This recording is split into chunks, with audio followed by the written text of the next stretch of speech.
So I decided to start the show a little early, guys. Still getting over that cold a little bit. I'm not 100%, but I wanted to start the show early because there's a lot we need to talk about today, guys. Wow, so sorry. A lot we need to talk about today. I got two very interesting stories for you. We got this young man by the name of Timothy Simpkins out of Arlington, Texas, who shot up his school. All right. And for some reason, even though he's a school shooter, regardless of the circumstance, there's a growing movement of people who are supporting him.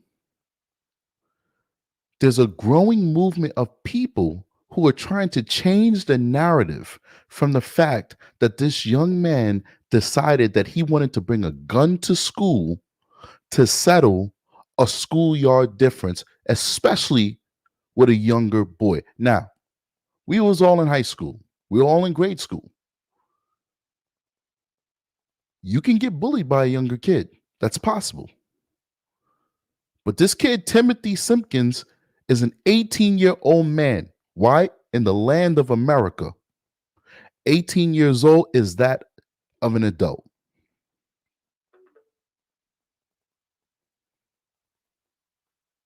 You're 18 years old, you're a grown man.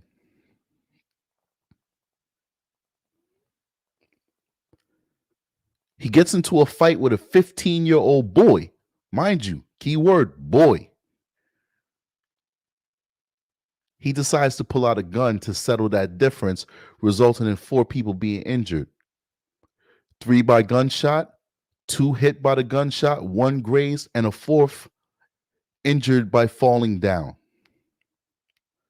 So I want to show you guys the exclusive video that's circulating, but mainstream media is not showing it because it involves kids. I'm going to show you the fight that actually resulted in gunshots being shown. I'm going to show you the parents talking about this young man and trying to change the narrative, and it's working.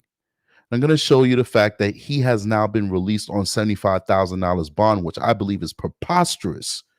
Because for you to bring a gun, a loaded gun to a school, and to have the audacity to recklessly fire that gun, injuring 4 people, 3 of which came from the bullets that were let loose from that weapon that you possessed, that you fired, and the 4th one as a result of your actions.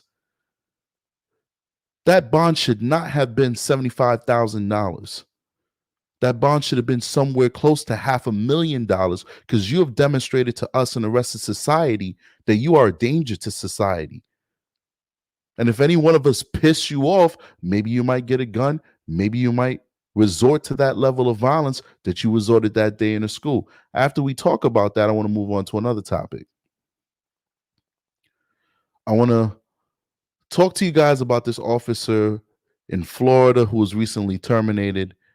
I forgot who actually recommended it in a chat in the last live that I did in the studio, but it's a very, very, very interesting case.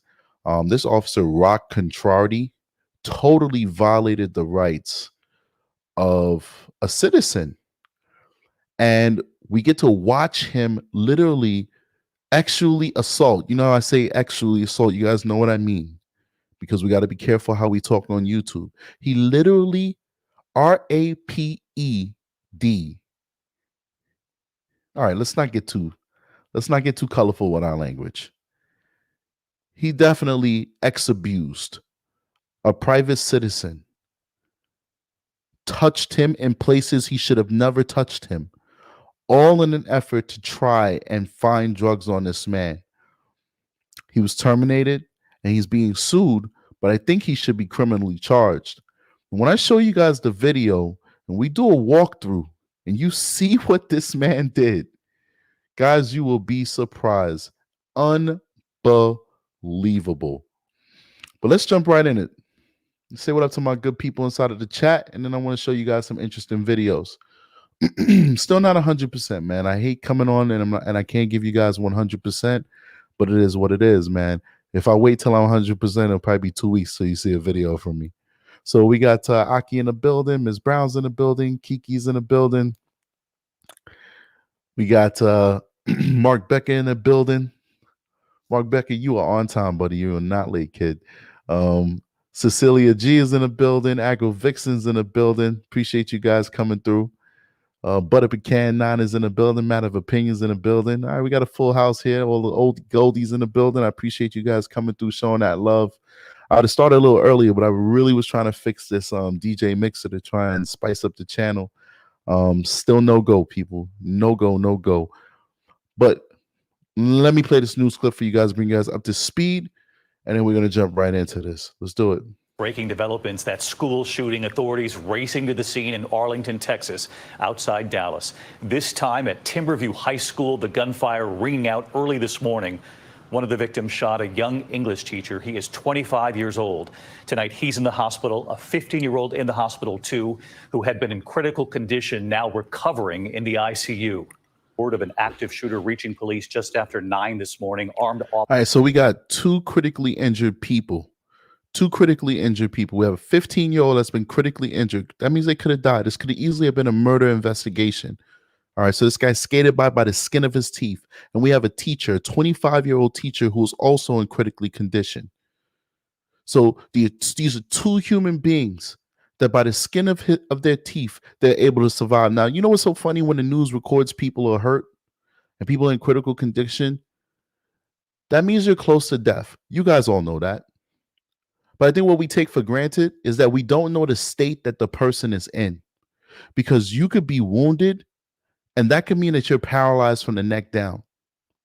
See, a lot of times we say the person's wounded or they're not in critical condition or they're stable. We think that they're going to make a full recovery. We don't know what state these folks are in. We don't know if they lost eyesight. We don't know if they lost brain function. We don't know if they're paralyzed. We don't know if arms or legs or toes or fingers had to be amputated as a result of this person's action. We don't know. What we do know is when you put bullets into a person, they'll never be the same again. Even if their physical wounds are able to be healed, their mental and their spiritual wounds will persist for the rest of their life. That is the burden. That is the penalty for putting bullets into a person unjustly. Well, let's keep it going. Officers running inside. The suspect quickly identified as an 18-year-old student at the school, fleeing in a car, triggering a massive hunt and a warning that he was armed and dangerous. Students and teachers barricading themselves with doors, the chairs and desks, and behind those doors, huddling there in the dark, outside a massive. So I'm not going to play the whole thing. I want to definitely highlight what Mark Becker said.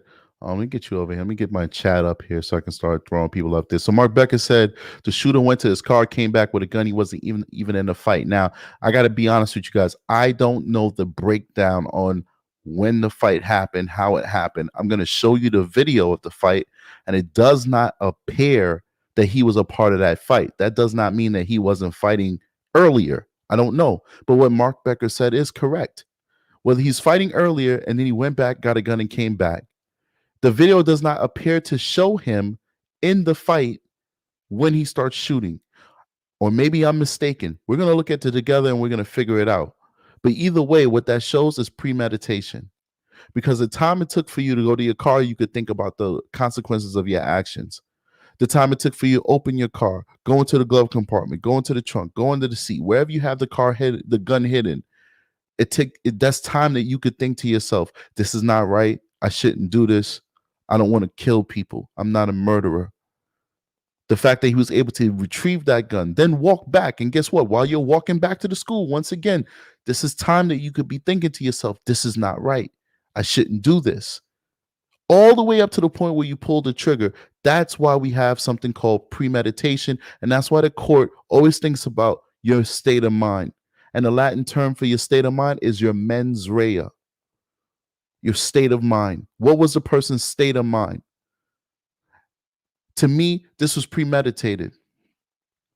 There was too many variables for you to say that it was a crime of passion, or he was under stress when he did it. If he had the gun on him and then he shot, then I would concede that it's possible that he had a lapse of judgment. But the fact that he had to go back to the car and back again shows premeditation. So let's go. I'm going to go give you guys a different video because this is just letting you know what happened.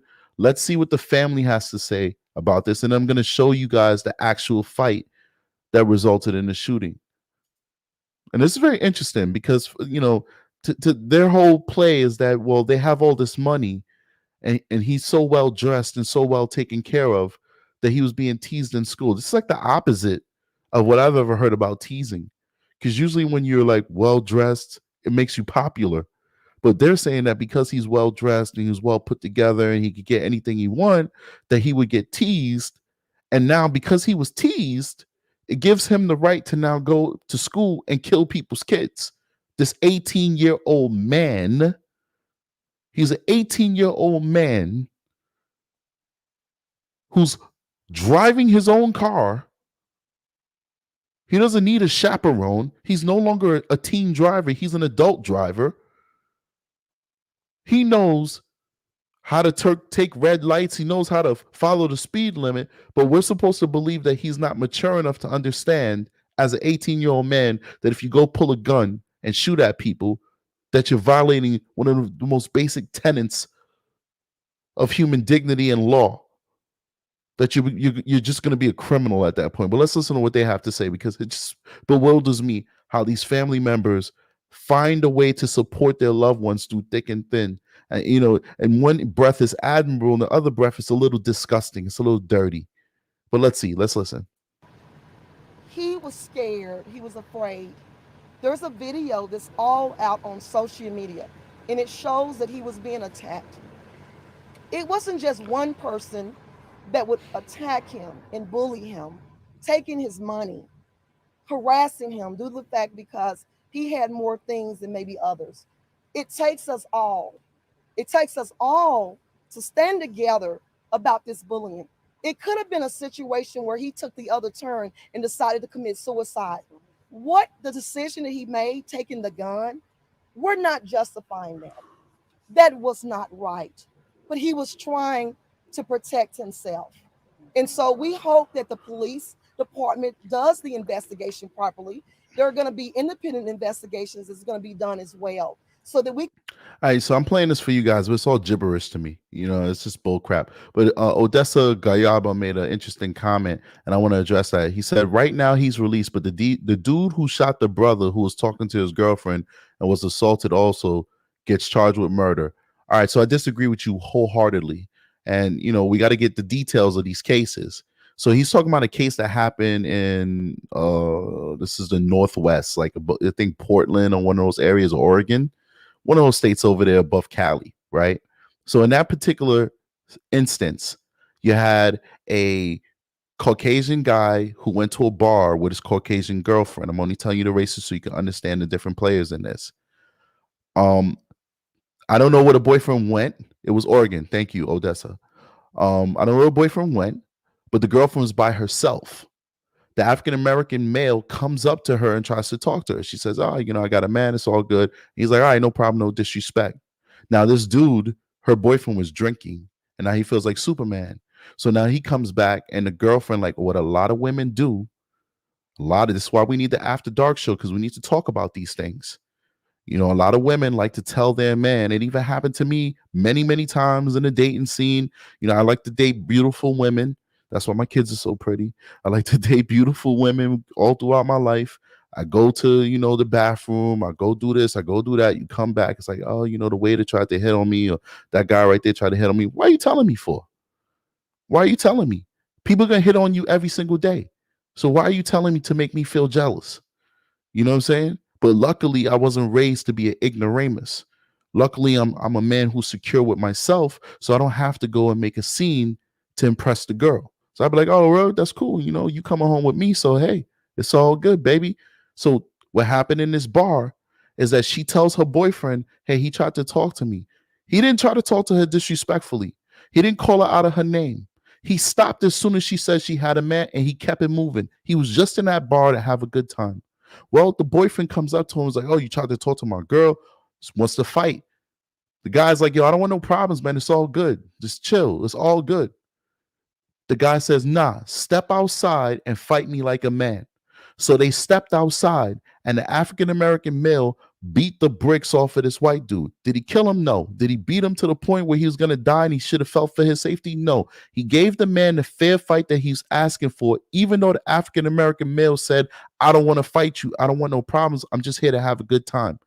after this Caucasian male observed and felt that he had lost this fight that he asked for, he then pulled out a gun and proceeded to execute the African American male. These cases have nothing in common. Nothing in common. You can't go around asking to fight people and then after you lose, shoot and kill them. So there's no dichotomy here. There's no comparison here. Not to get at you, Odessa. I'm just, listen, we here on the Strategic Guys Show. We're here to talk. So it's all love. Appreciate you bringing that up. You know what I'm saying? But those are two different things. What I would say, though, is that both of them deserve to go to jail. What I would say is that this 18-year-old a-hole who came into school with a gun and shot up people's kids, he should still be in jail too. But I think the way you said it is as though this guy should have been able to get a bond. No, we don't bond out murderers. We absolutely do not bond out murderers. We never have and we never should. And unfortunately, this numbskull 18-year-old who should spend a very significant portion of his life in prison for these reckless endangerment and these assaults that he perpetrated against these folks. Fortunately for him, the people did not die, and that's why he got a bond. But I believe that his bond is too low. $75,000 bond is not enough for what this man did, especially with the history of school shootings that we have in America. The terror that he inflicted on those kids will not be known for years to come. Those children are traumatized because of this Simpkin kid, this simp. Remember the first part of his last name, Simpkins. He's definitely a simp. And these folks who raised him are simps too. But let's listen to what else nonsense they have to say in his defense. He can get to the bottom of really what happened. Well, and you say that he was bullied exactly because he had, clearly all have a little bit of money, you know what I mean? Like because of money situation, or what all are you saying that he was bullied about, and how many times did y'all report that? Well, due to the fact that they were blessed financially, and so he was able to, get things maybe that other children could not get or teenagers could not have. And so because he wore nice clothes and because he drove nice cars and because he had the things, he was like a target, outgoing, loving person, being that he's been around his grandmother, his loving mother. They taught him the. Listen to that, though. He's a loving person. Seeming he's been around his grandmother and his mother. Where's his father? That's not his father right there. That old man on the side is not his father. Where's his dad? This is another reason why I made a second channel. I will be dropping content on that soon. The thing is, I'm not rushing because I want to give you good content. I don't want to give you cell phone content in my car. I want to give you well-produced content on the Strategic Guys After Dark channel. But these are the things we're going to be talking about. The fact that this boy is being raised in a home without a father. Where's his father? Maybe his father's dead. I don't know. I have no idea. But where's the dad? Because the dad would have taught him rather, impulse control. Because they're saying how kind he is and he's got all these nice cars and all these nice clothes. But at what point did you teach him humility? At what point did you teach him what the French call sympathy? At what point did you teach him impulse control? Conflict resolution, where he can go to an administrator and say, hey, this 15-year-old boy, I'm 6'2", but for some reason, I don't have a backbone. I don't have a spine because I never had a daddy to teach me to have a spine. So some 15-year-old child is abusing me, principal. Can you please intervene? This is pathetic. He's got a grandmother and a mother. This is why you don't make children when you're not ready to have families, or you don't choose men who aren't going to stick around, because they don't have to be together for his father to have been in his life. If something happens between me and mommy, there's no way in hell my kids can say that they grew up without a father. I'll be here every single day like nothing ever happened. Every single day, every moment that I'll be able to spend with my children, I'd spend with my children. And when I wouldn't be able to spend with them physically, I'd be on the phone with them. How you doing? How was school? What can I do for you today to help you be a better human being? It don't sound like this guy has a father figure in the world in his life right now, and hence we have what we have here. Let's keep going. love, and he was he was a giver, you know, Yeah, he's a giver mostly of bullets. like up into the point to where he got into his senior year, and it really became he's looking forward to graduating and doing something with his life. What would you like to say to the victims' families at the same time? The victim's family, there is no justification of anybody who's being hurt. We have to take a look at the fact that bullying is real. So they have an opportunity to apologize to the victim family. She didn't even apologize. There's no justification for somebody getting hurt, but we have to look at bullying. Bullying. They just flipped the narrative. This lady should be an attorney. She probably is an attorney. Maybe that's why they're so well-to-do. Maybe it's a family of attorneys. All of them are attorneys, maybe. I'm going to use my imagination. I'm going to say, my imagination is going to say every single one of these folks up here, his whole family are attorneys because they are doing an excellent job flipping the script and making this about bullying that we can't even confirm truly existed. Except everything but the fact that this child brought a gun to school. Rather, he brought a gun in his car, right?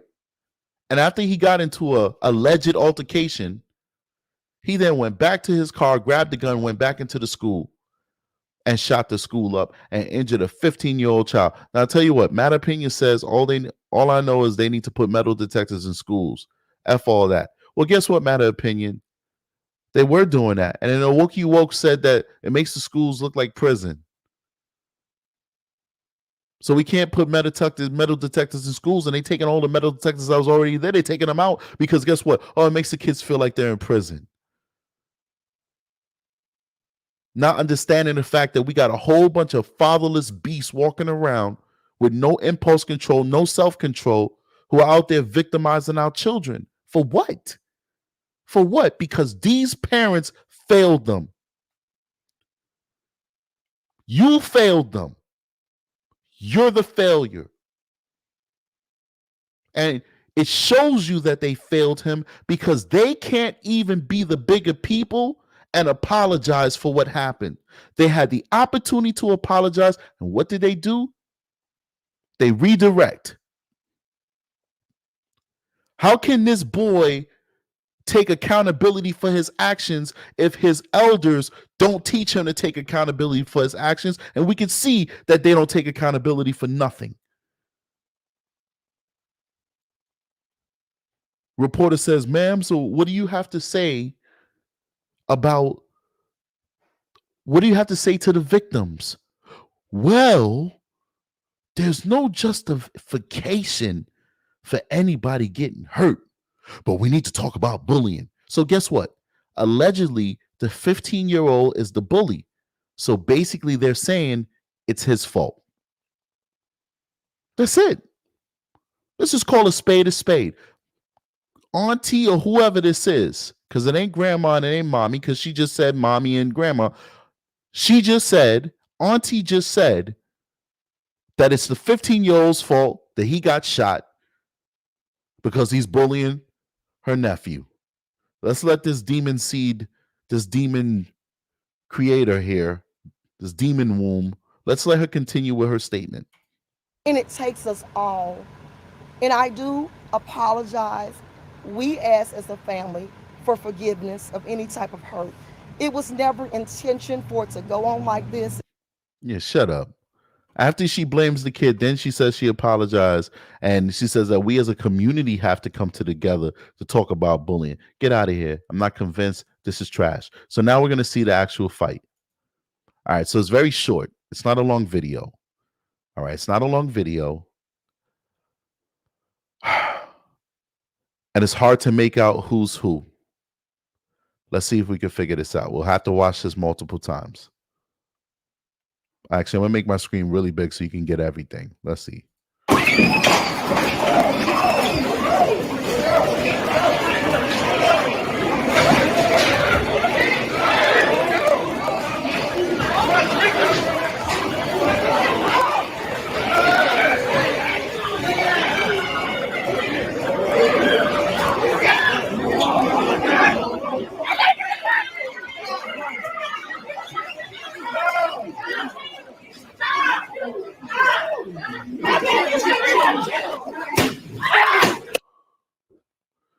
Yeah, I can't even make that out, man. I don't even know who's who. Let's look at it again.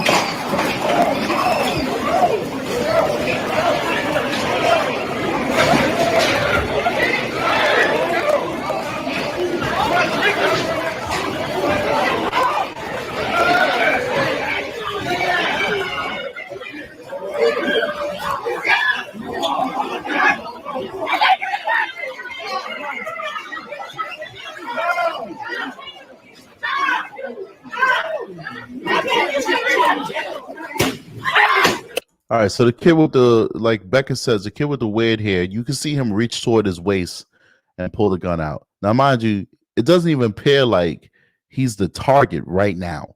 Like, once again, I'm trying to be as factual as possible. I don't want to take anything away from anybody. We could give him that he was being tortured. It still doesn't justify what he did. You know what I'm saying? But the black kid, I mean, well, they're all black. The ones who's involved is black, but the kid with the black shirt looked like he pulled out a gun from his waistband. This guy, Odessa, says he's in the white. So I don't know. I can't see, I don't know if it's the kid with the weird hair and with the black shirt, or if it's the kid in the white who also appears to have some, up top dread kind of situation going on. Let's take a look one more time. One more time. All right. So you got one kid here with this. It looks like this is like a popular hairstyle. This kid here has this like kind of top froofy thing. The original kid who was fighting, let's go back. This kid kind of got the top froofy thing too. This guy's got the top froofy thing. Like he's, I don't know, is that a female or a male? I don't know. Everything's crazy in 2021. So he's like, I don't know if it's him. Is it this guy with the white? I don't know. He looks like he's winning the fight. So what is he shooting people for? You got this kid over here. This kid over here in the white in the corner. He has the knapsack. Now where I'm at, man, that knapsack means somebody got a gun in it. I mean, we wish we could be searching those knapsacks. Everybody got a gun in the knapsack where I'm policing. But anyway, so Mark Becker says it's the tall kid. So the tall kid with the black shirt, right, with the dreads or the braids that's like sticking up.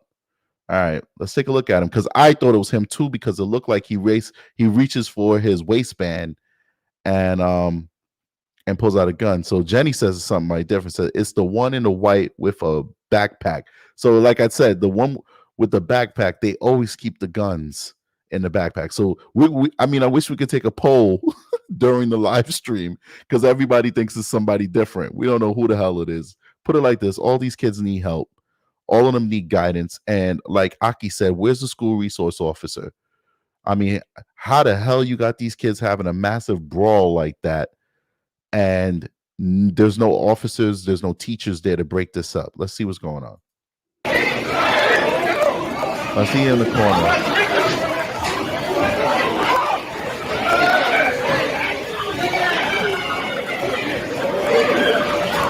Okay. I saw it. I saw when he pulled the gun out.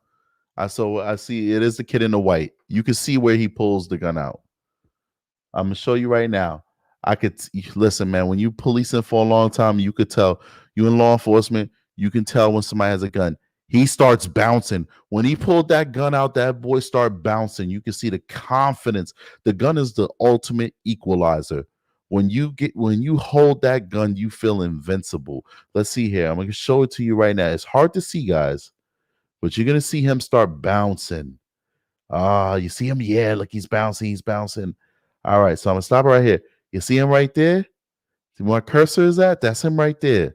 And you know it's him because he reaches from the back. You see his hand is in the back of his waistband. He's reaching for that gun. And when he take that gun out, he going to start bouncing, because he done seen a lot of movies. Because his daddy was a movie. His daddy was all the gangster movies that he saw. That's where he got that's where he modeled what men should be. Rap music, gangster movies. So when he pulls that gun out, he's mimicking all these dudes that he see on BET, on MTV, rapping about shooting their enemies and their ops and all that good stuff. All those gangster movies. You only get two type of black movies in America.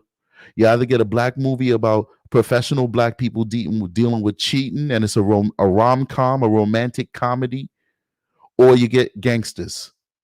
There's nothing in between. We don't get sci-fi movies. We don't get period dramas. We don't get detective movies.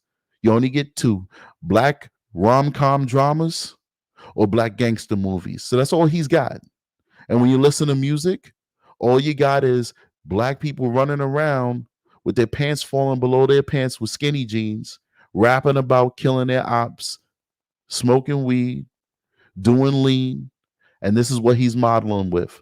So I'm going to bring it back so we can see, we could trace back when this guy gets his power, because the gun is power. So I want to see when he gets his power. So here we go. There we go. Close it from behind. Look at that. Ah, I got it out. I'm bouncing. And I start shooting people. Yeah.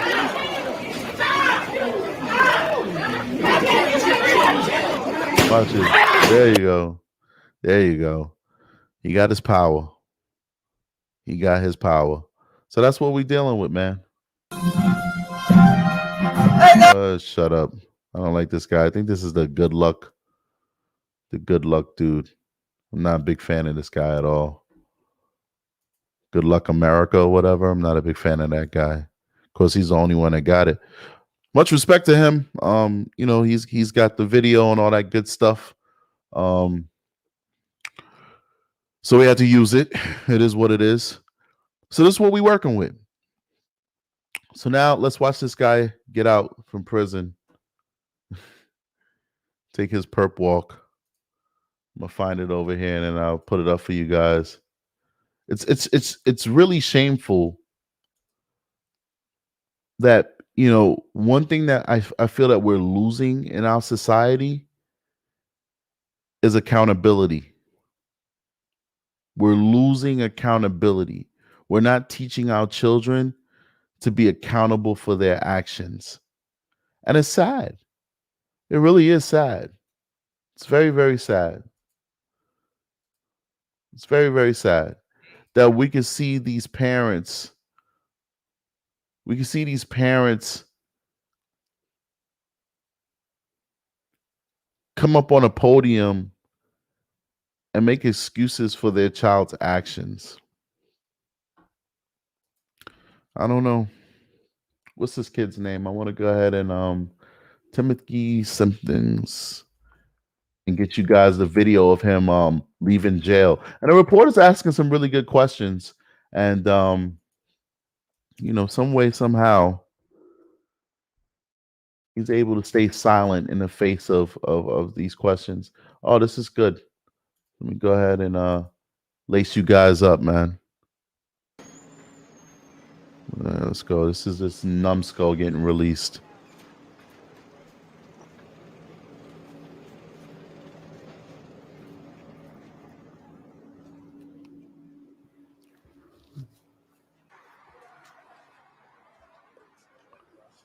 This kid.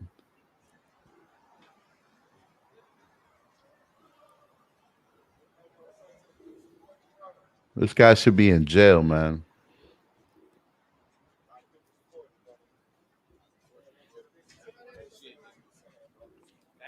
What happened yesterday?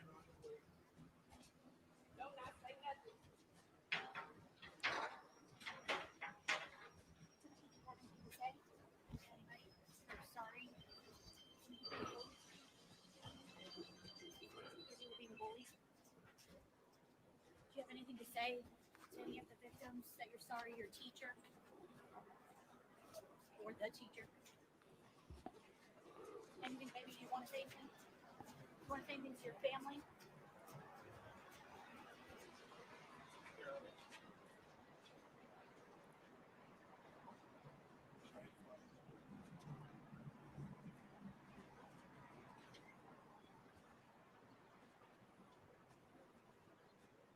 I mean, they got all this money. Why they didn't have a car pick him up? How far is he gonna walk?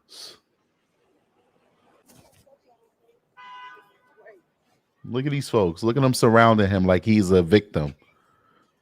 Like he's the victim. He is not the victim. This is why we got all these kids out here acting in the manner that they're acting. I guess they got to go back to court because there's no accountability, because his parents and his family is going to surround him, and there's nothing but women. There are no men there to support this young man. There are no men there to support this young man. Everybody that we just saw was a female. And I'm not trying to indict women. They got to do what they got to do. But I'm telling you guys that there's a reason why nature put it that there should be a man and a woman raising these kids, because we bring something to the table. We bring something to the table.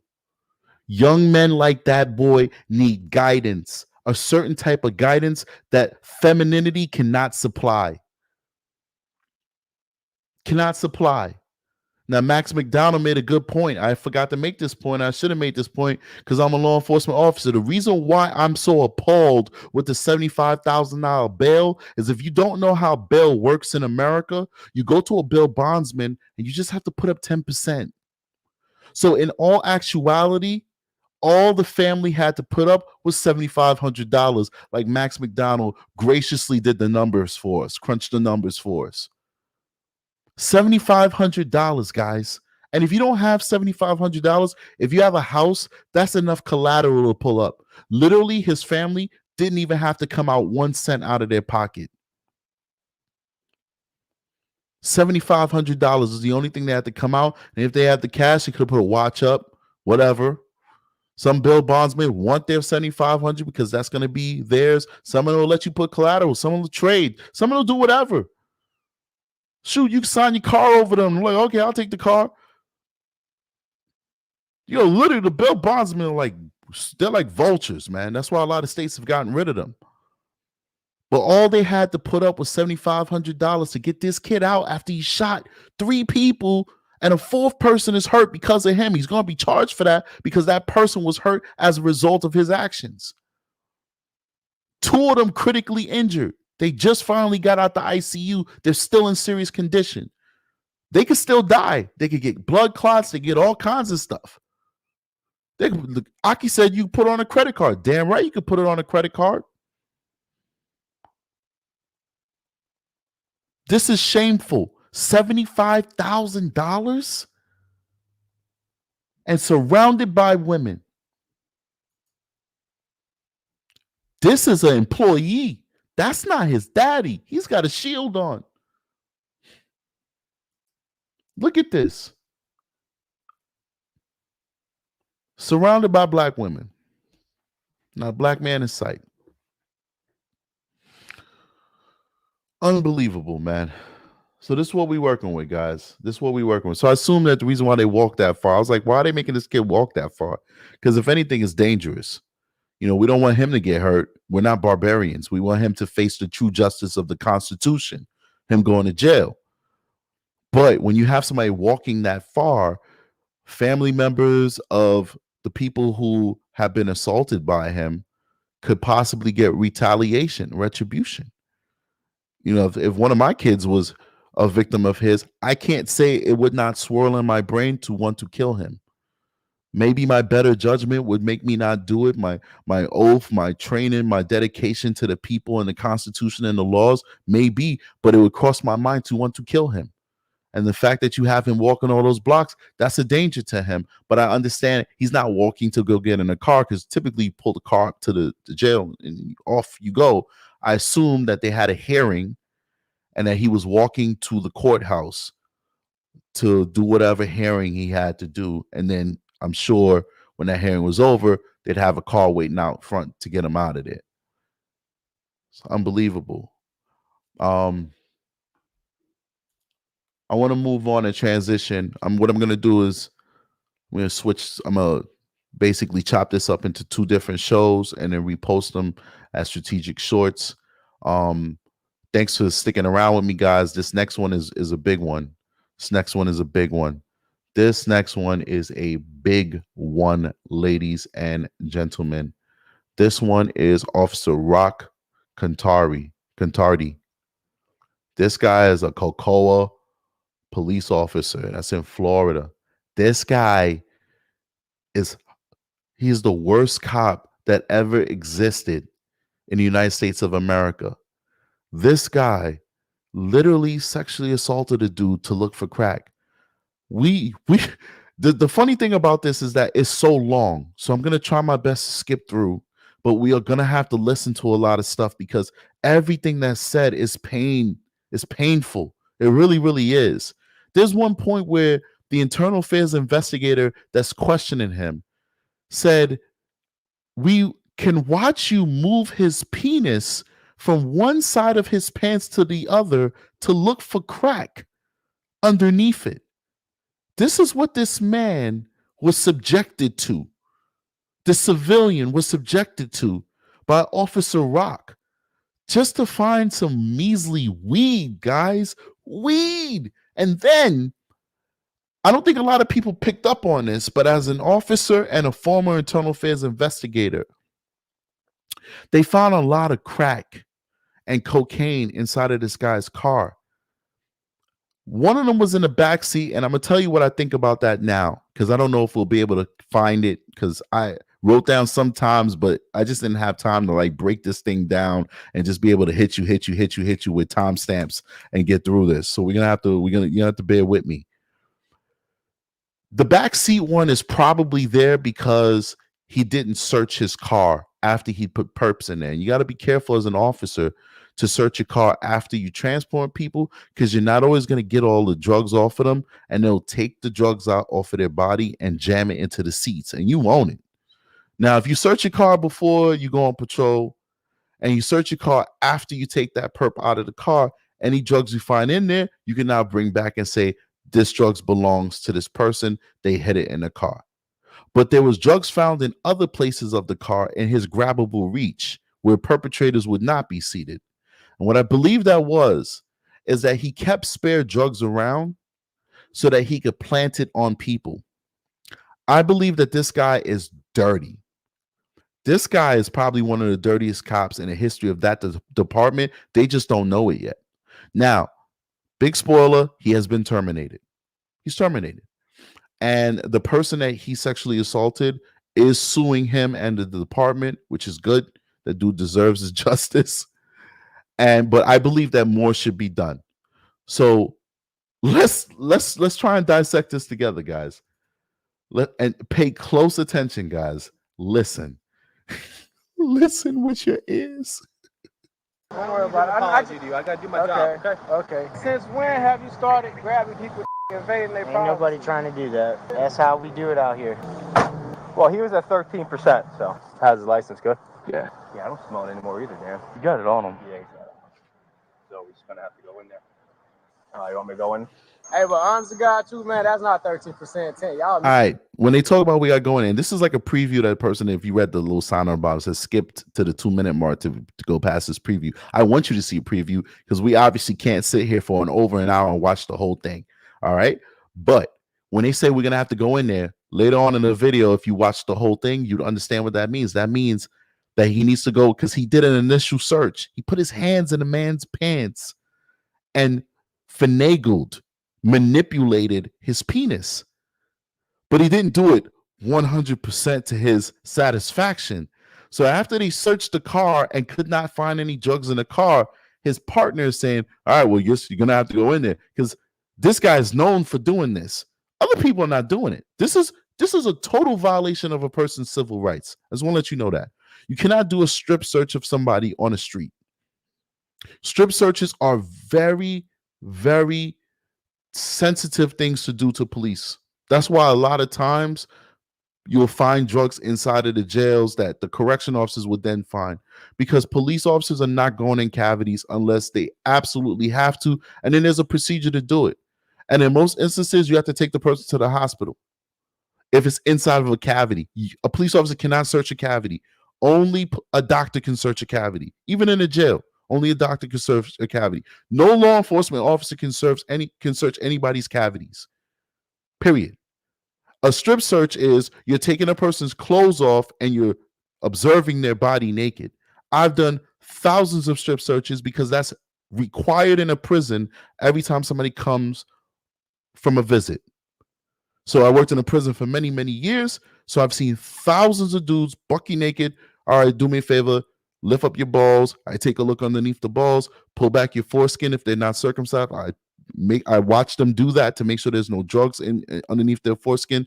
Turn around, spread your butt cheeks. I look at their butthole, cough. I make sure that nothing is poking out after they cough, and then I send them on their way. This is just standard fare. This is one of the things that happens when you're incarcerated. You lose that freedom. That is a everyday activity in a prison when you go to a visit. So you want to visit your loved ones, that has to happen. But it's totally different for people who are not incarcerated. It's totally different. This guy is doing that on the street. He's not making them remove their clothes, but he's still doing a strip search because he's putting his hands inside their clothing and physically touching their genitalia. He's a disgusting creature. So listen to this. They just said, you're going to have to go back in there. This guy is telling his partner, is telling Rock, got to go in there and do a better search of this man's balls to try and find those drugs. Me the wrong. It is, bro. Oh, it ain't, man. Okay. All right, listen, your car doesn't really smell like weed anymore. I know it don't. It's a black and dude, mild. we just making you think that. But it don't smell like weed anymore after you done did all After we this? took you out and I put you over Come here, on, man. I don't even smell like weed, man. I told you that from the get-go. It's a cigar right in my door. Cigar Is it yourself, weed man. scented? Go hit the cigar yourself, man. Still think it was still tucked away, and I just couldn't feel it, if you really want to know the truth. But I wasn't trying to go any further than I did. I think you went pretty far And making you aware He's of just trying that. to get a good cop off the street, and you guys are entertaining it. At the end of the day, that's what it is. Well, I have to entertain every complaint. I know. And to be honest with That's you, why I even told him to go and file I a heard complaint. you. But if you listen to the video, he consents to whatever I'm going to do. Just get it over with so I can leave. If you listen to it, just go ahead. All right, so I want to stop it here because I want to just listen. We can't go through the whole video. I'm going to play you a little bit of the search, and then I'm gonna switch over to the internal affairs interrogation because that's where the meat of it is, and that's where it really explains what's happening. All right, but I want to definitely let you guys understand how searches work for your own information, for your own knowledge. In order to search somebody's car or even their person, when it's not in a custodial situation, meaning that they're not arrested. He's not arrested right now. They haven't detained, but he's not arrested. They haven't detained because I guess they feel for their safety they need to put his handcuffs on him, but he's not arrested. He's not arrested, right? You can't touch somebody's balls and then say, when they say, yo, just do what you got to do, say that that's consent. That's not how it works. The courts have laid out what good consent is, what appropriate consent is. In order to get consent, you have to ask a specific way. You have to say, I want to search your car. Do you give me permission? The person then has to clearly say yes. They can't say, yo, do what you got to do, or yo, it is what it is, or whatever. They have to say yes. I don't care how ghetto gangster they are. I don't care what Ebonics they speak. I don't care what foreign language they speak. They have to answer yes, or its equivalent in English if it's a foreign language. And then you have to have an interpreter, a certified interpreter, to make sure that they understand the question in their language and that person can testify that they responded yes in their language. After you say, hey, I'm going to search your car. Can I search your car? And they say yes. Then you have to ask again. You have to say, you understand that you do not have to give me permission to search your car.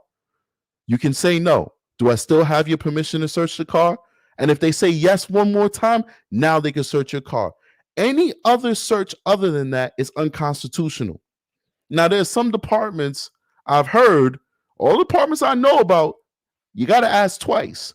There's some departments I heard where they only ask once. But even in those departments where they ask one, it's a carefully worded once. It's a, listen, I want to search your car.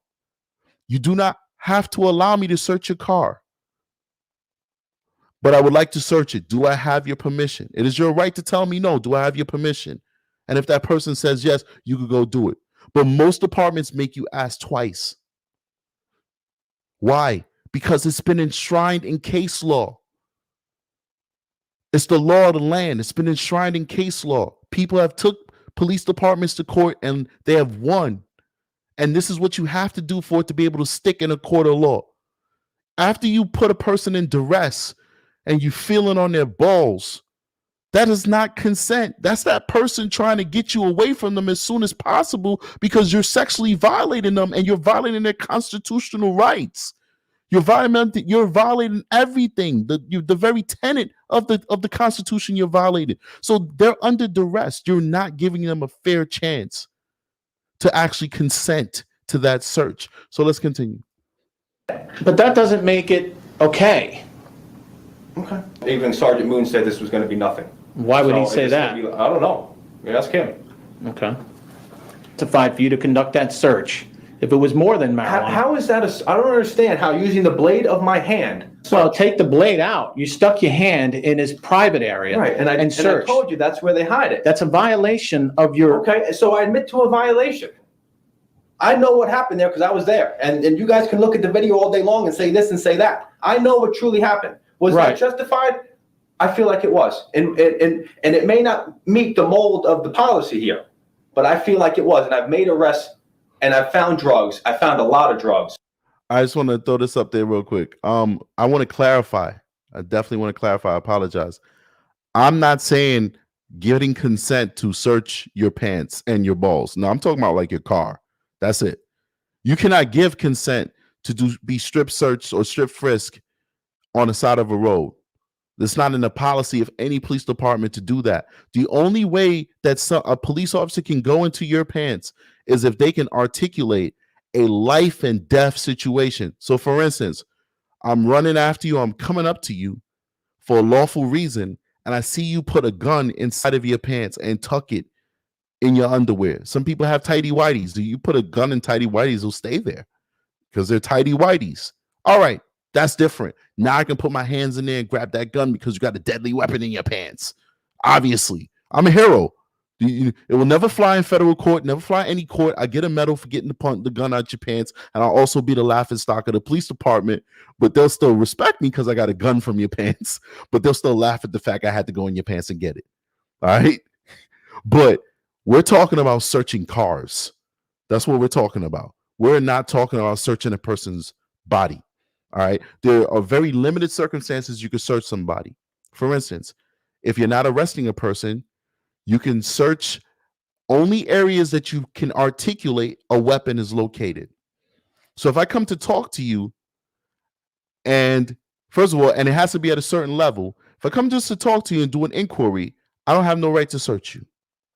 If I'm at like a level 2 or level 3, a common law right to inquiry or something like that, then and I can articulate and I have reasonable suspicion that you're up to something no good, and I can articulate that I see a weapon, an outline of a weapon, then I can search that area. That's for my safety. That's not for evidence. It's not even to get that weapon to charge you. It's to get that weapon for safety, and then I'll charge you with it. All right? The only other way to do a full search on a person is after you actually place them under arrest. Now you can search them, and it's called inventory search. You can search them to see what's in their pockets and conduct an inventory. Then you do another inventory search when you're back at the precinct, because that's when you're actually going to lay everything out and start documenting what you have. You can search a person many times you want after they're under arrest. That right to privacy is now done. Now it's all about safety and inventory. But when you're just detaining somebody, you can't search them the way these guys are searching them. You're just detaining them. For what? You can't search him. You have to articulate why you're searching him. What gives you the right to search him? Well, you said you smell weed, but then you say you don't smell weed. Like, I don't even understand that. This is craziness. Only down south do they do this crap. We don't do this stuff in the big cities. I am not searching you because I smell weed, man. I'm good. It's legal in New York now, but even when it wasn't legal, I'm not. If I see it in my face, I'm address what I see. I'm not, because guess what? You just asking to be sued. And you got to go through that for the next 5 years until the courts realize that you're innocent. Who wants to go through all of that? This is crazy. But down south, they're like, I don't care. And then you get emboldened, you start doing what Officer Rock did. Doing that same method. Do you know this gentleman could file a federal lawsuit against you? All right.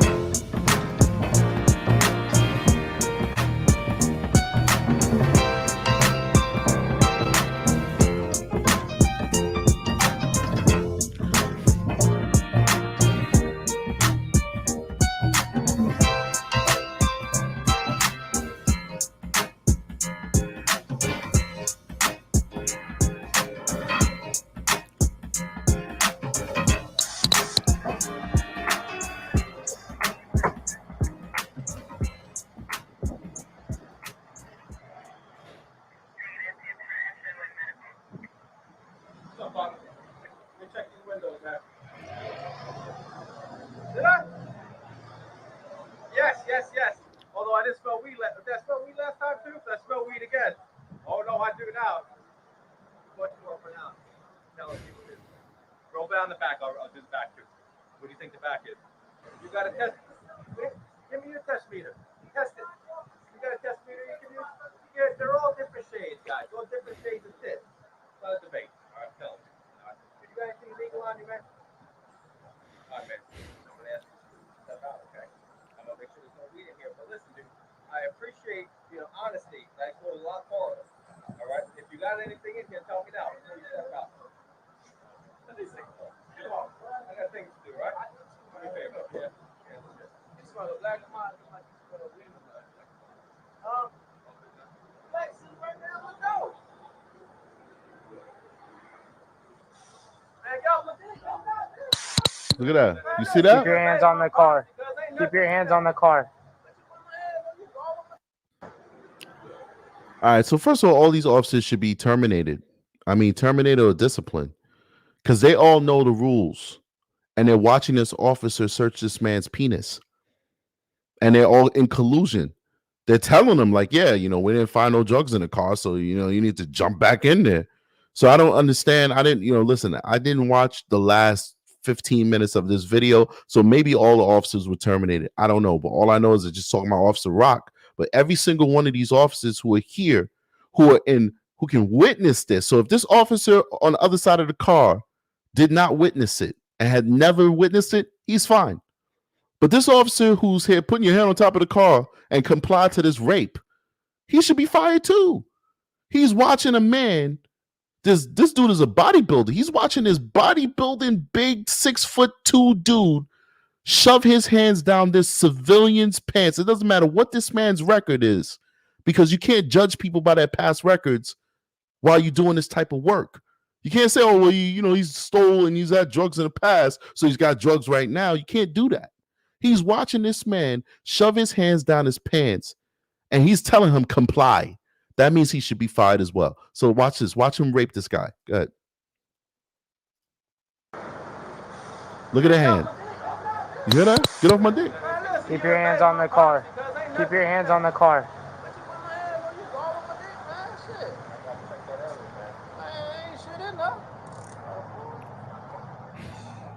So what you cuffing me for? I'm cuffing you because you're not listening to my orders. I'm telling you to do something. Because you touched my dick. Right, that's why. You grabbed my penis. What the fuck I'm supposed to do? You ain't got to do nothing. That ain't how you search nobody. You invaded.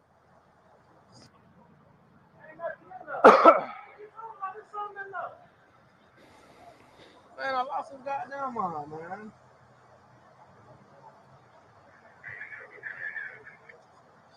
Nothing in the car, right? That ain't nothing in the car. Walk back to my car.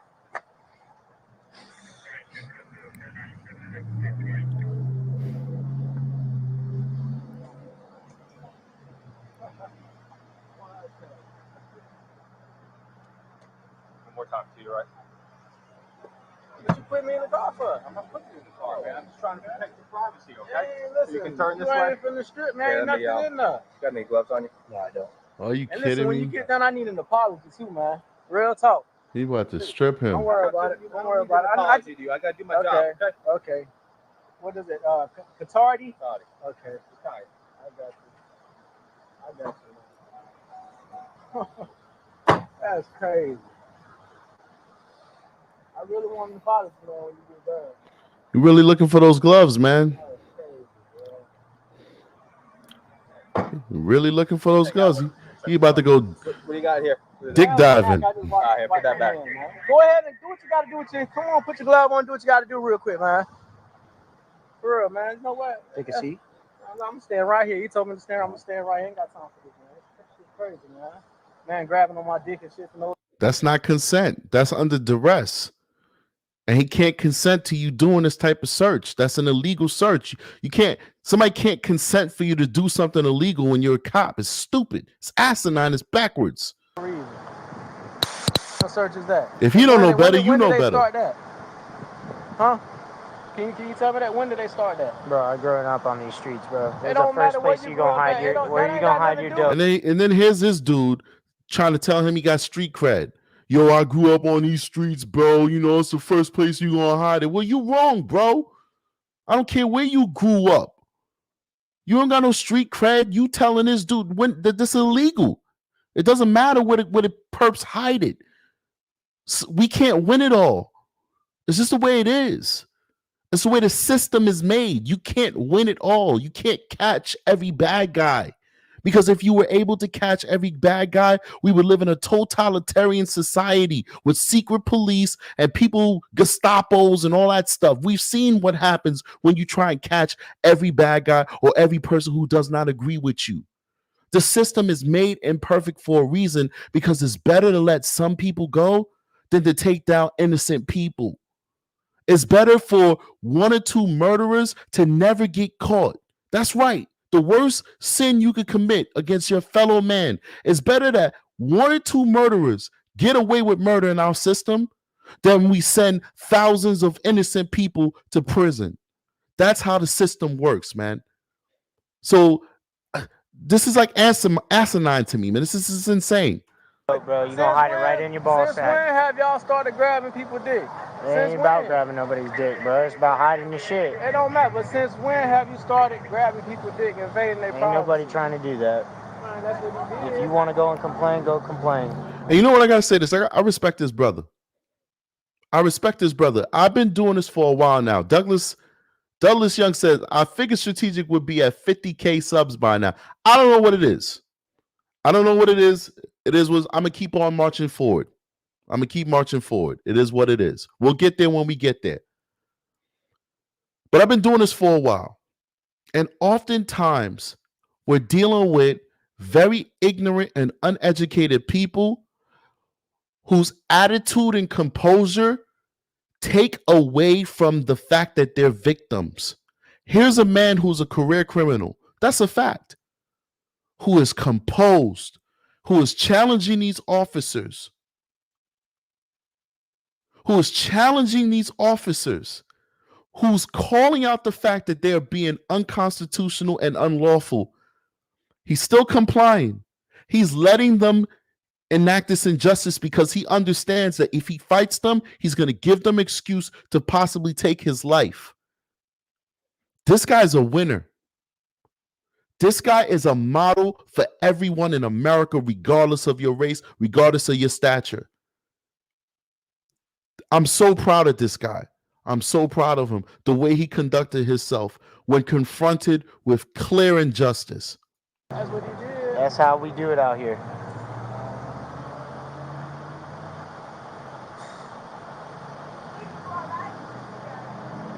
Man, what is this? Did he have time to stuff it in? Yeah, he did. Yeah. I'm sure he did. It's just I don't know how far you want to push it. Would you feel it or no? No, I can't really get in there though, man, without going. They put it right, under their nuts or up their ass. But I'm not 100% confident that it's there, so I'm not trying. I like to find something in here before we went that route. I mean, He's he's wilding, smart, bro. he knows. For weed, man. Well, he's on inmate release status for I put him on before too, and I got no idea smell that weed. It's a black and moss sitting right on my door handle, man. That's a poor excuse to search my motherfucking car. I don't even smell like weed. How the hell my car smell like weed? I'll tell you, bro. Well, he was at 13%, so. I guess I can go write him a ticket. Huh? So I guess I can go write him a ticket. How's his license good? Yeah. Everything else is good. Has he got a fuse box on that side? Yo, for all we freaking know, this guy's changing his life. Even the supervisor said that. Like, you don't know. You don't know. For all we know, this guy is not even a criminal. A criminal is what you do at the moment or the mentality that you have. If you did crimes in the past and you're no longer doing crimes, you're not a criminal anymore. You're just a person with a record. For all we know, this man is changing his life, and look how he's being treated. This is shameful. This is absolutely shameful. Remember that saying, what they do to the least of us, eventually it'll do to the rest of us. Remember that. Don't let your government turn to tyranny. Do not support this type of behavior. Do not look down on people just because they have criminal records. Do not look down on people just because they're drug addicts. These are the lowest level of society. And if we treat them like trash, it's only a matter of time till they treat the rest of us like trash. No. He's got something open here, but I don't smell anything, so. I don't smell it anymore, Rock. You know what that means. Is there a trunk button? Yeah, I don't smell it anymore either, Dan. Yeah, I hit it already. You got it on them. Yeah. All right, so what these guys are doing is they're acting for the cameras. They're acting for the body cameras. All right, so what they're saying is, I don't smell it. So what does that mean? That means that when he was by the car, we smelled it. Now he's no longer by the car. We don't smell it anymore. They're basically setting the narrative that he's got weed on him to somehow justify an unauthorized, unconstitutional, against policy search that should never be done by officers. Well, for some reason, they're authorizing it via, they're setting the stage for it via their body camera, as if you could do that considering the circumstances. I'll tell you, you can't, but let's keep going. So we're just gonna have to go in there. Because I don't smell it anymore in the car either. There we go. All right, so I'm about to take us to another section in a second. It ain't back here. It doesn't smell back here.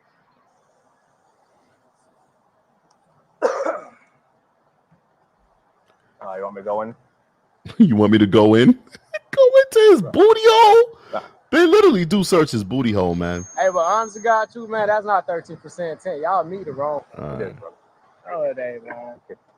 All right, listen, your car doesn't really smell like weed anymore. I know it don't. It's a black and mild. Oh, but it don't smell like weed anymore after After we took you out and I put you over here, man. I don't even smell like weed, man. I told you that from the get-go. It's a cigar right in my door. But you come grab all on my dick and shit talking about it smell like weed, man. Come on now. Is it weed flavored? What you mean? Go hit the cigar yourself, man. Scented? Go hit the cigar yourself, man. Ain't nothing in there, man. All right, bro. Look at it undoing his pants. Look at this. Leaving with a ticket. For what? Well, for the tent, man. Man, listen, I'm telling you, my tent is not 13. They undoing his pants, bro. That's why I got it done. They don't even tell you it's not 13. Look at this shit. Ain't nothing in there. Probably some change or something. I don't know. Now they switching these camera views to protect this man's privacy, all right? But rest assured, he went into the man's pants and manipulated his penis. My car don't smell like weed. Because you're smelling like weed. Oh, nah, I smell like weed. How the hell? You were in your car. I took you out of your car.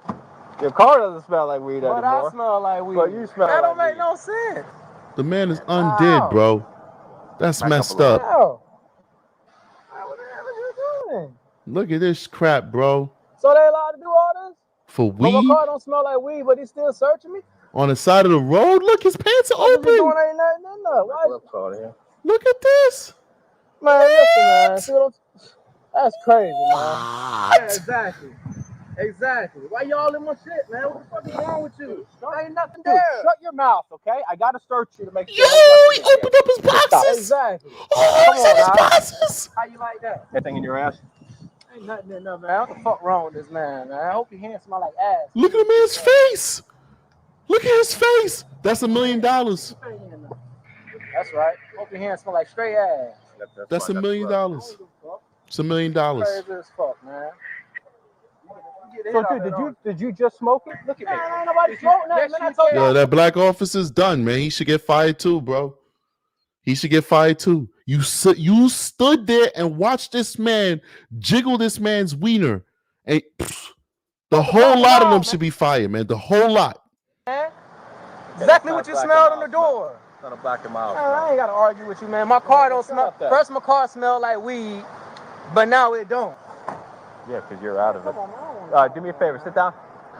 Sit down and kick your shoes. Kick your shoes off, kid. No, at all, man. Take it off. Kick them off. You're not supposed to take people's shoes off on the side of the road either, man. Oh, man. Whoa. Kick your shoes off. You gotta get tight. Dude, okay? Take it off, man. You done dug all in my ass. They're not tight. You dug all in my ass, but you can't take your shoes off. Shit. That don't make no sense. Oh yeah, take it off. There you go. There you go. Damn, bro. It's socks on the ground. You're not supposed to do that. That's disrespectful. Happy? Yep. Exactly. What if he's Muslim? Here. Dude, it's not like I'm trying to catch you with it. This don't make no sense. It's just it's illegal, man. Check this out. The pants and the undergarments, because it'll be tucked. It'll be tucked in We'll go back. the sky. They know where to hide it, where we're not going to go. Well, there's a reason why they hide it there. All right, so check this out. This is the internal affairs interrogation. This is a recording of it. So they're basically just playing a video and have the audio in the background. All right. So now this is where the meat of it is. So let's listen. Because most of the time we're not going to go there. Well, most of the time you can't go there. And most of the time we don't go there. Right. So that's why they hide it there. So based on what you have here, what makes you go to the next level at this point? The next level, based on my experiences in the past, enhanced it from the search of the car to the search of his pockets to checking underneath the undergarments. Okay. And then doing the hand sweep of the blade, using the blade of your hand to do the buttocks. Based on my experiences, if they're going to hide it there, that's how you would check. That's how you would check with the blade of your hand underneath the pants and the undergarments, because it'll be tucked. It'll be tucked in an area that you're not going to feel through just a search. You're not going to feel it there. It's going to be tucked. It's going to be tucked there.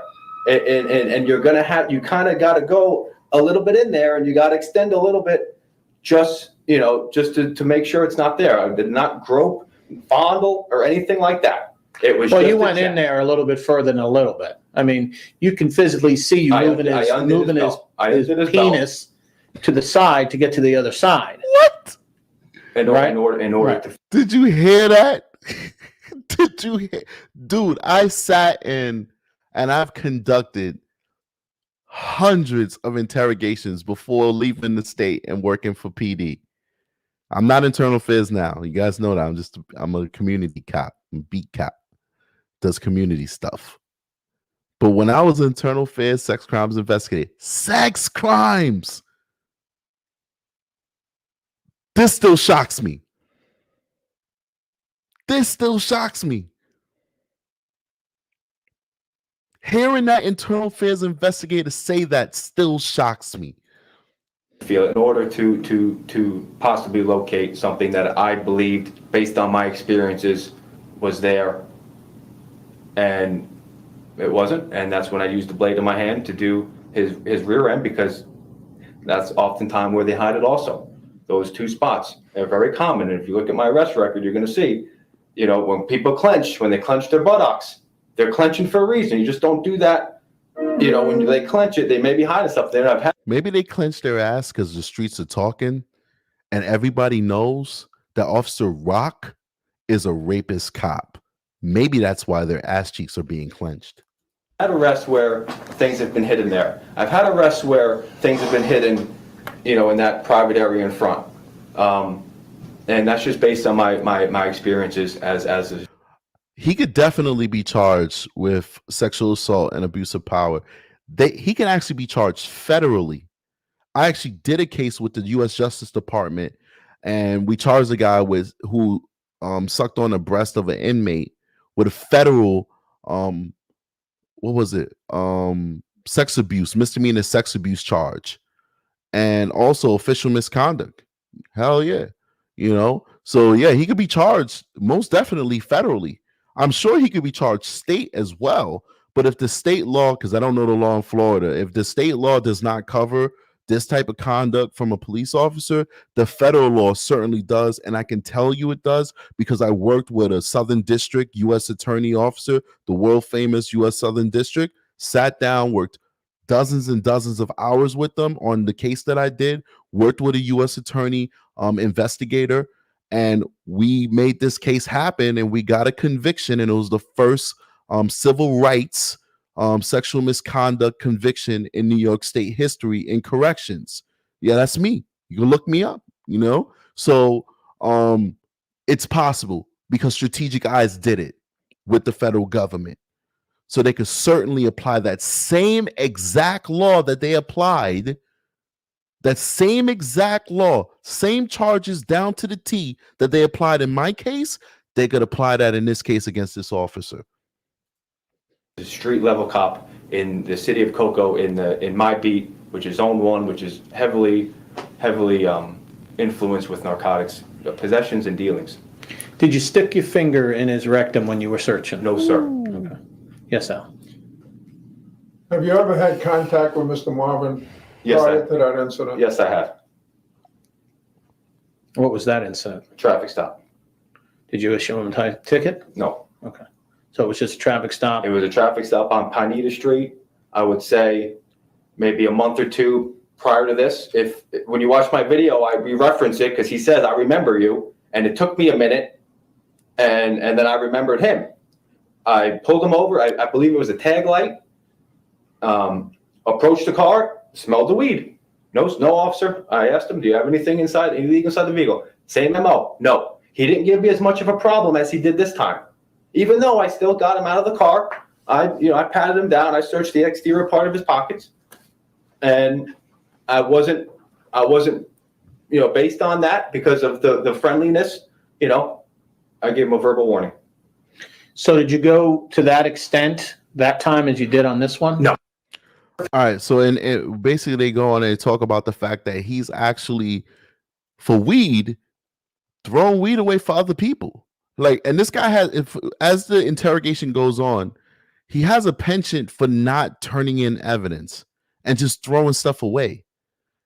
He's just throwing weed away, throwing drugs away.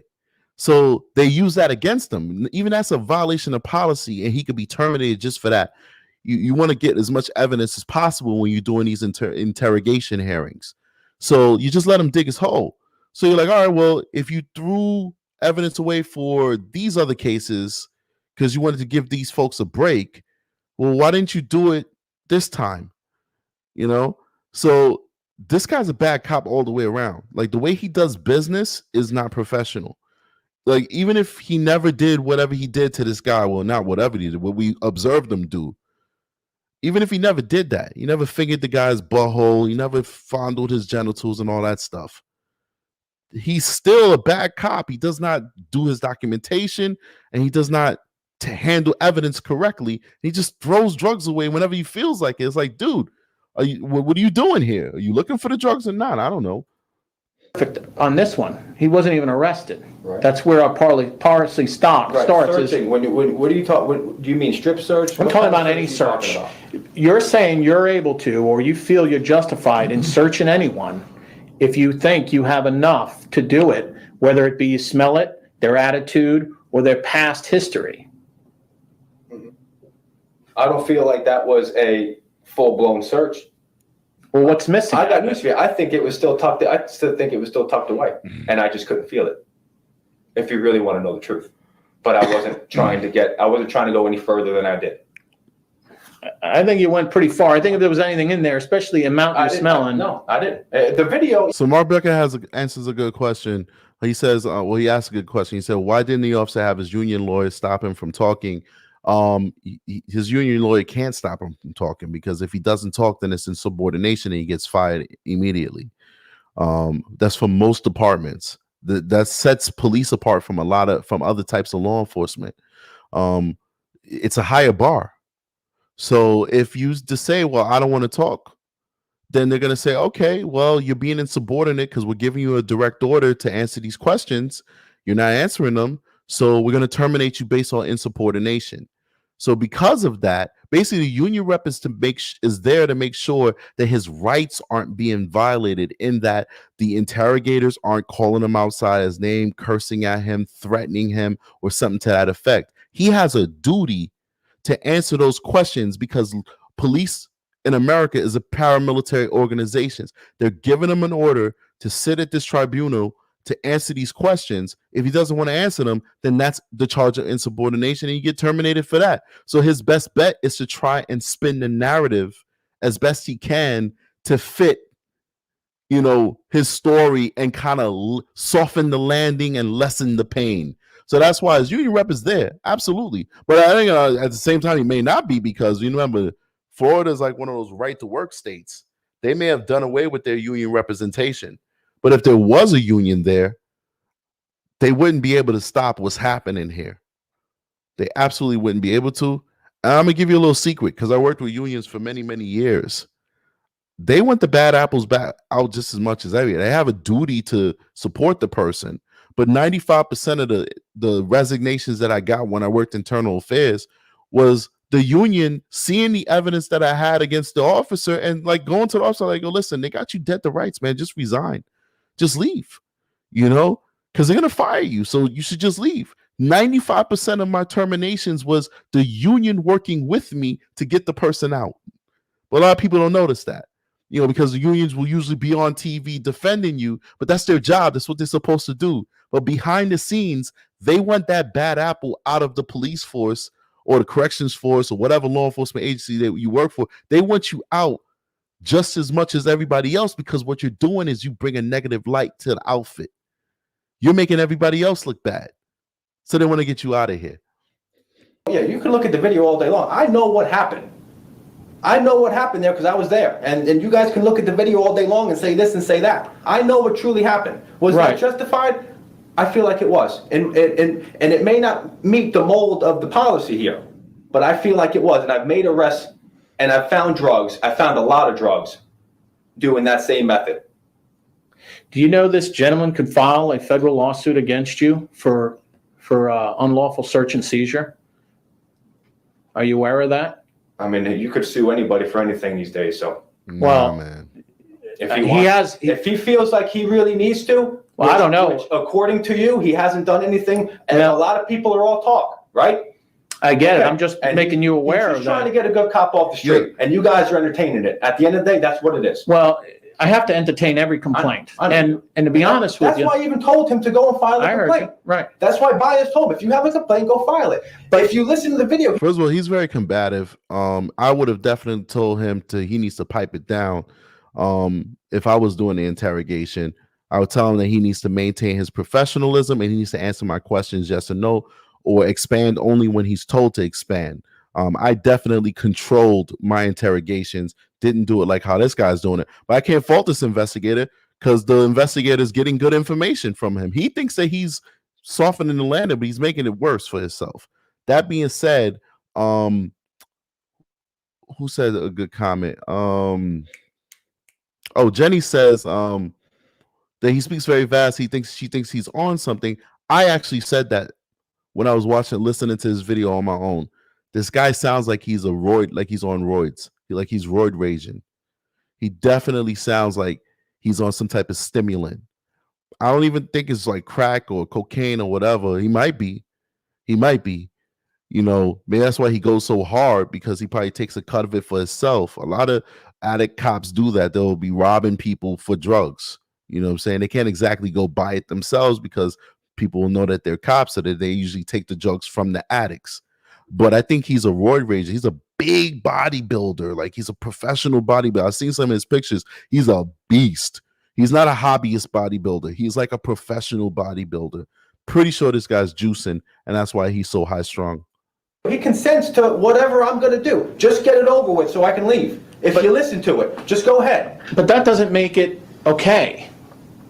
Okay. You know what I'm saying? All right. I'm not going to argue with you. Well, I'm just trying to get your state of mind at the time. My state of mind was he was hiding something, and this was probably the second time. Oh, shit. And based on his history, based on his actions that day, based on the totality of the circumstance of everything going on, the heavy smell of weed that was inside the car, we took him out, then it was coming from him. I felt like it was concealed on his person based on my experiences in the past with the arrests that I've made and the contact that I've had with people. Okay. How come you didn't complete a report on that call, that you searched him and backed up Officer Rhodes or anything? I don't think Officer Rose even wrote a report. No, he didn't. He gave him a ticket. Okay. You don't write reports on just tickets, right? Well, it was a little bit more than just a ticket. I mean, that's why we're here, are we not? It was just a ticket, then it became a complaint, and then you guys put me on suspension. So I don't know when I was supposed to do a report. Well, and then even Sergeant Moon said this was going to be nothing. Why would he say that? I don't know. You ask him. Okay. All right. He said he was going to take. He didn't know how he was going to explain it. But I said, "Is this going to be? You think this is going to be an IA?" He said, "I don't think so." Well, he testified that he spoke to you in the past about going past, going up to the line, and going past it. And yeah. And he actually talked about this after we had the a conversation. Okay, so about not just this, about everything going on. Right. You know, because I feel like he was maybe concerned about what might be going on in my personal life and things like that, how it may be affecting my job. And yeah, things weigh on me. Yeah, so right, first he tried to throw the sergeant under the bus, and then internal affairs investigator kind of checked him like, yeah, well, the sergeant is like the number one witness against you, because apparently the sergeant actually counseled him on not doing the very same things that he's now in trouble for doing.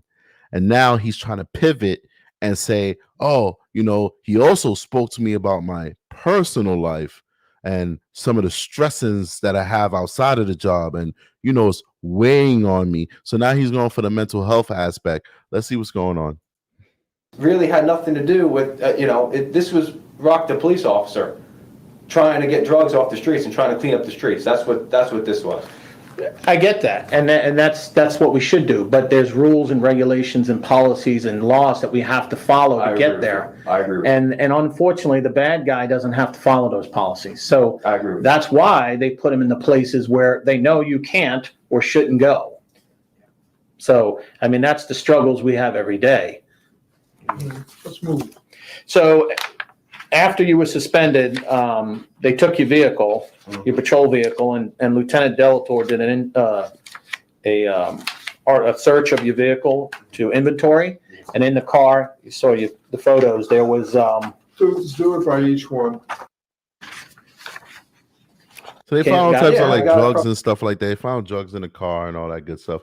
I actually want to flow to the end because I didn't listen to them. Let's see what they got to say. So every time I got to sit there and go through all and watch them all, and then go back and find the CR number. So if you don't keep up with it every night you got to do it. If you don't do it, then one night becomes two, and then you look at how many you have for two. Oh, I got 55 videos I gotta watch, and then you get through a quarter of them, and then you can't really do anymore. Because if I asked you to find a video right now on a specific call, you're not doing it without looking at every video. That's what I mean. So to get. That's why he asked you about the videos, through me to look at the videos. And I did look at the videos, and there was nothing. The one from Provost Park?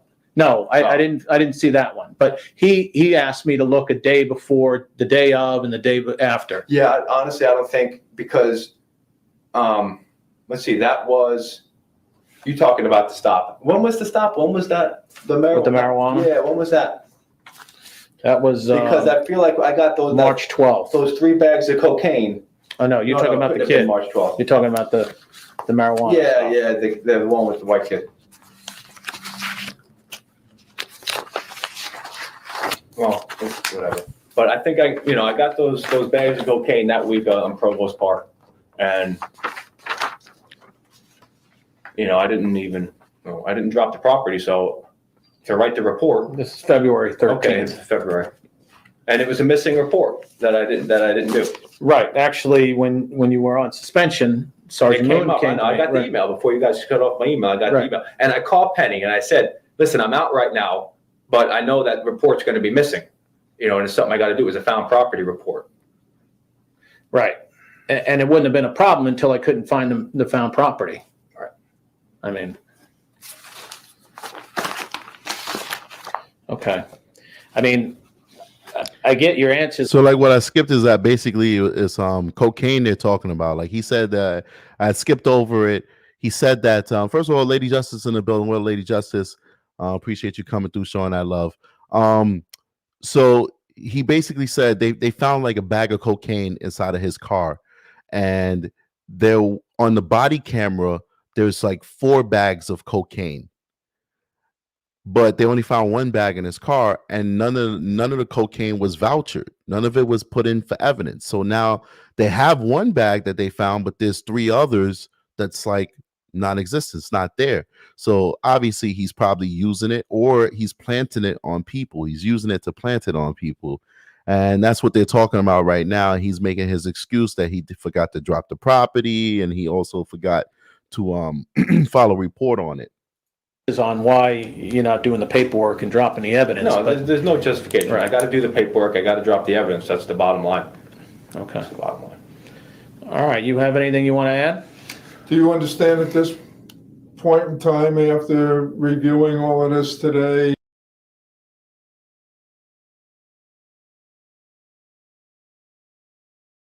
the proper procedures that you must adhere to as it applies to searches of To keep my persons? job, yes. To Yes. keep my job, yes. I understand that now. To keep my job. I like this job. I feel like I help the community. Everybody out here knows who I am. I know. I know. I mean, you're a proactive officer. I get it. And it's just not being about proactive. It's about, people, and this is what gets me in trouble. It's the fact that, I care. It's the fact that I care, and I'm not a robot, and I'm never going to be a robot where you just go out, oh, sorry, ma'am, I can't help you. Or you need the number of the DV shelter. I don't know, look it up on Google. I go a little farther. It's not just the arrest that I make. A lot of people, know who I am because of the work that I do. Is I go farther than most of these cops.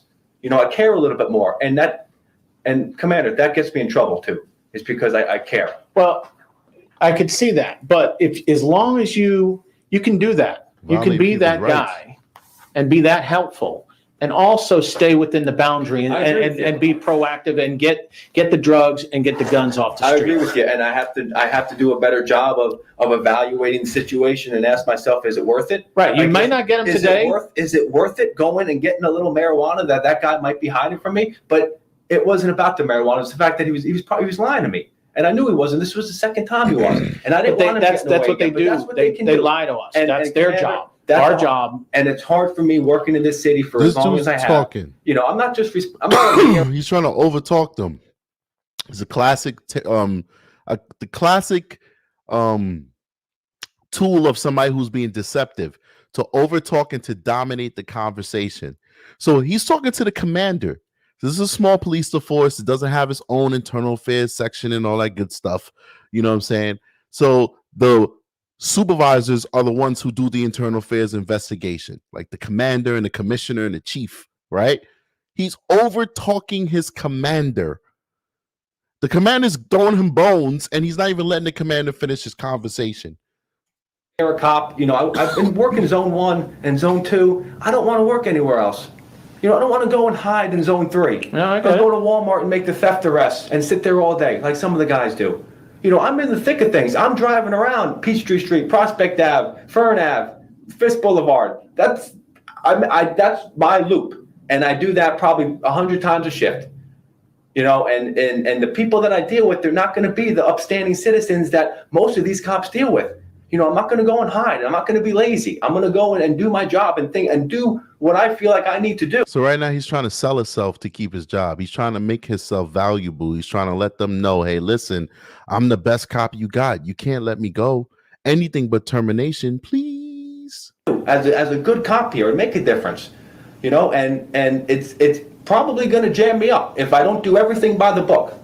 And that's something that I need to do a better job. The worst part of this Knowing- job is the paperwork. Knowing policy, knowing that I got, okay, if someone runs a stop sign, well, I got 50 videos I got to label. So what am I going to do? You know what I've been doing in the past? I've been stopping that guy. And you know what? I've been getting a gun, or I've been getting drugs. And guess what? Those 50 videos the next morning turn into 100 videos that I haven't labeled, but I got that arrest. I'm feeding the beast. But what you're doing is not. You're getting to the arrest part. They're not doing anything. Right, So I mean, yeah, you got a gun off the street, is what you said. However, the guy's on the street now. Maybe he wouldn't have been on the street if you had the video, if you had a good search or whatever. Yeah. You know what I'm saying? So it's all for nothing because you're getting that gun off, but they're turning around. What I'm saying. Yeah, and what the commander's saying, it makes just perfect sense. What he's saying is, all right, you stop the guy, you got the gun, but because you get it in an illegal manner, it doesn't stick. You get set back. The perps go right back out on the streets because you're not arresting them. You're just basically inconveniencing them because you're doing illegal searches to get this stuff. So they can't go do time. And if you can't get a perp to do time in Florida, then you can't get a perp to do time anywhere, because Florida is easy to arrest people. All this police reform stuff is places that I work. I'm the one who has to deal with perps that get out the same day. Perps that assault me, assault my colleagues, they get out the same day because of bail reform. All right? This is Florida. You catch a guy with a gun, he's doing 10 years. You catch a guy with weed, he's doing a year. Like, you know what I'm saying? Like you get serious punishment for these crimes. But if you're not turning in the evidence, handling the guns, doing legal searches, the Constitution is the Constitution. Once the district attorney, the county attorney, the local DA, whoever reviews the case and see what you've done, they have to turn the person loose, because nothing that you've gathered was done in the appropriate and lawful manner that it would be able to stick in a court of law. So this is what this commander is trying to tell this guy. But of course, he's deflecting and he's trying to overtalk the guy or whatever. But they already know what they're going to do. I mean, I've been in these rooms. I've had these conversations. I've been in the big round oak table with the big bosses sit at, and we discussed these cases.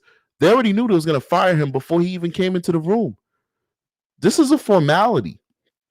This is for that fluke that something might happen that might lessen the blow or change the mindset. But 99.999% of the time, they understand that the infraction he did is so egregious that they can't keep him employed. He should have just resigned and never came. His union should have advised him that what you did is irredeemable. We can't save you. You should just resign, because this was all for nothing, because they already knew they were going to terminate him before he came in the room. I know exactly what you're saying, but this is one instance. If you talk to Phil Archer, he'll tell you everything you need to know about me. You know, I think he thinks I do a good job. You know, have you talked to Phil Archer? No, but I think if he watched that Or not video, Phil Archer. Who am I thinking of? Phil Williams. Phil Williams. Yeah, right? No, he speaks highly of me. We talk. But I think if he'd see that video, he'd have issues with Rock, it. what the hell are you doing? Right. You're doing too much. Rock, you're doing too much. And I agree, I'm doing too much. I don't need to do all that. Maybe I should just need to respond to my calls for service. Maybe I don't have to be proactive. Or instead of those 2 late calls that you take time to do the paperwork and then label the videos. Those are the not the exciting things of the job. However, it's the housekeeping that we need to do. It's the policy of the job. Right. It's how you keep your job. You have to do the little things. And I've just been doing, in my mind, the things that are more important than the little things. But the little things are just as important in keeping your job here. And that was, if not more, like the evidence to me is, I mean, that's what your whole job is about, is protect the evidence and to testify about it. It was laziness, you know, it's not what good cops do. And I feel like I'm a good cop, and I need to do a better job of taking care of the little technicality policy things. Negative, Rock. You're a terrible cop. This is, I guess, I mean, what do we got? Like just a couple more minutes left. We'll just let it play out. It's like 5 minutes. Let's see what else they got to say. You know, so this doesn't happen. Like you said, if I wasn't, you know, if I got around to dropping that weed, that would have never came up. All right. You know, so it's the little things that are more important. He came to me and said he didn't have a call, and he said it was a traffic stop. I said, probably not a big deal. I'm not going to worry about it until I actually had to watch it and make sure it wasn't a big deal, and then it became a big deal. Yeah. And then it was the rabbit hole. I turn around and there's stuff in your mailbox. Shouldn't be there. I mean, you got a guy, brother came from out of state because he died. You think he'd rather have that driver's license? Oh, absolutely. So, I mean, that's what it is. It's sitting in your box still. We do an inventory in your car, and there's all this drugs in there. I mean, those are the things that ruin cops on the stand. Mm-hmm. Yep. It's because of the lack of integrity when it comes to protecting the evidence and dropping it into evidence and organized. Right. But you asked my wife, I'm not a very organized person. And that's another thing that I got to work on, is I'm not really organized. Look at my trunk, for crying out loud. This guy needs to shut up, man. He's a talker. He's digging a hole. So now you're telling me that I can't even save you. Like, forget about the fact that he's like sexually assaulting people on the streets. If it was just like him not managing his paperwork and his evidence and all that stuff, like, you just told me that you are irredeemable. Like, this guy is a loser, man. He really is a loser. And I don't know. Let's keep going. You know, I just place things You know, just Well, that's so what within reach. So I don't have to dig for it, so I know exactly where it is. And, you know, my ASP, my spray, my tent meter, my ticket writer, or the ticket book, I know where all that, the statute book, I know where it is. It may be messy, but I know where it's at. You know, and I knew those things were in there. I just had to take care of it, and I didn't. I had to take care of it, and I didn't. That's the bottom line. So. Okay. Al, you got anything to add? No, I think we covered all the ground. All right, raise your right hand for me. You swear the statement just provided is the truth, the whole truth, and nothing but the truth? Yes, sir, I do. Okay, that's going to conclude the interview. The time now is 4:06 p.m. Then he says to you, do you want me to go get it? But you don't say anything. Do you answer him? No, You don't say anything to him? I don't even know if I actually heard that. Okay. You know, You mean you didn't hear it at that time, correct. but you heard it on I heard okay. it on the video. Yes. Okay. So when he goes back and he goes to search him further, are you aware what kind of search he's doing? No. You have to have a specific reason as to why you do what you do. You just can't willy-nilly do it. Well, this was on a non-moving traffic infraction I know. for tint. Damn, bro. Yeah, that's just terrible. Really is terrible. It's very sad. I'm ashamed of these cops. I'm ashamed of the things that they did. Like these guys definitely need to all be terminated. You know, the fact that each one of those officers, aside from Rock, we know what Rock did, you know, but each one of them at varying points witnessed Rock violate this man's personal, intimate space is unfortunate. They didn't even say anything. They didn't even say, yo, listen, this doesn't seem right, man. What are you doing? Like we could go to George Floyd. This is one reason why I don't think that the additional officers should have been charged, except for maybe Floyd's part. I mean, excuse my language. What's this guy's name? What's the guy that killed Floyd? I mean, his name just drawing a blank for whatever. But his partner. Because when this guy was kneeling on Floyd's neck, they were asking like, yo, this doesn't seem right. Hey, you know, can we do something different? I don't think he's breathing. Maybe we should stop. You should stop. And he's like, no. Everything's good. Like, I got 20 years on the job. You guys need to listen to me. Just follow my lead. Just shut up. Like, Derek Chauvin. Thank you, Michelle. At least they said something. You guys know I'm recovering from a cold, and now because I've been talking so much, my throat is messed up. So we'll conclude this soon. The bottom line is, at least they said something. These guys didn't say anything. They didn't say one thing. And because of that, they violated a man's rights. That being said, my throat is messed up. I don't want to be yakking on live or whatever for the whole world to see. Coughing so much, my eye is tearing up. Like, subscribe, join the channel. No, I actually got tested negative on Rona, guys. Like and subscribe, join the channel. Do me a favor, hit that like button. I haven't asked for you guys to hit like button the entire show.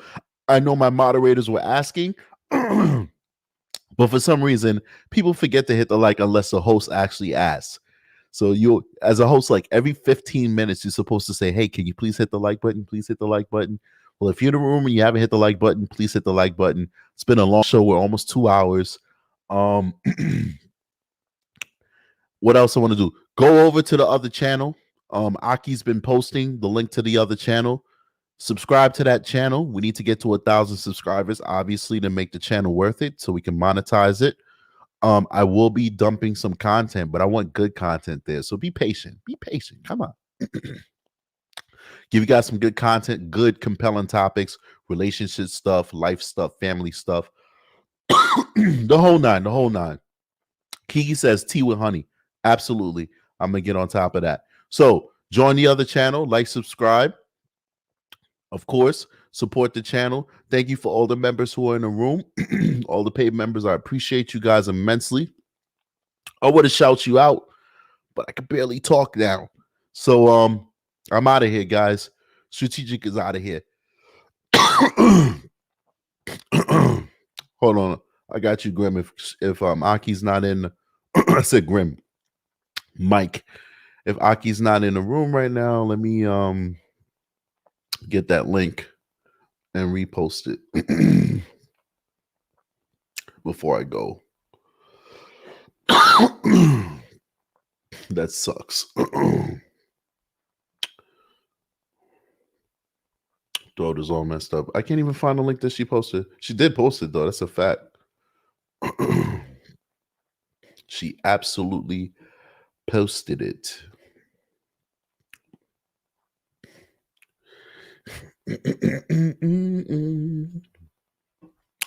Finding the link to the new channel for Mr. Crosby.